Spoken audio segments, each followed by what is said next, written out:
Marvel gave us a lot of freedom with the character and said, what do you want to do? And looking at that, it felt like we could do something that people had not seen and something that was fresh, as well as something that was grounded in tone with our show. Felipe's art was really cool, and his sort of take on Ghost Rider and having the car instead of the bike. Loved his jacket, the sort of that version of the jacket. The graphic quality of it. And so we loved all that as well. And we loved that he had a brother. We loved that, all the things around that. And then our job was to take the comic book version and try and ground it in a show that would be plausible. I was approached by editor Mark Panicia of Marvel Publishing, and he said that he had an interesting project for me that he thought I'd do a good job on. I was like, okay. And he said it would be Ghost Rider, but it would be a new Ghost Rider that I was free to create.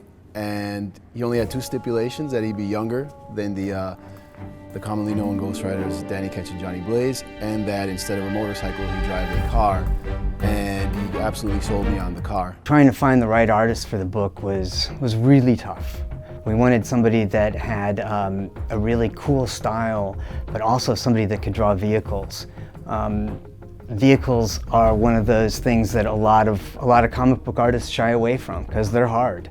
But Trad, when I saw Trad stuff, I just thought he was the perfect choice for the book. He knew exactly how to draw that car, and everything that he draws is a really great dynamic visual. I didn't know how I felt about jumping into a character that had, a long history and stuff. I was, wanted to work on something fresh and new, and when they said that was exactly what they were looking for with a new Ghost Rider, I had Felipe's initial little character sheet explaining who Robbie was, what he's all about, where he's from, and from there it was just a matter of, I took his drawing and turned it into a trad drawing. So we were trying to find a happy medium between the classic Ghost Rider look and obviously the new, fresh Robbie Reyes look. I always thought about it personally from my side as a demon skull. I was thinking, well, what if the Hellfire was also doing active damage to the skull? So we would see these striation lines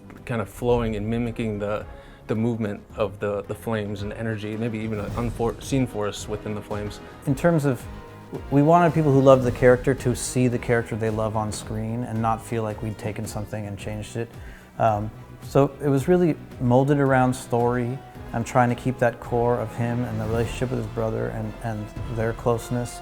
And then the other thing that we wanted to keep, which we did, was the explosion that flips the car and it's on fire and then it lands and keeps driving, which... Again, shout out to Felipe for right. sort of giving so many iconic images for us to draw on. Yeah.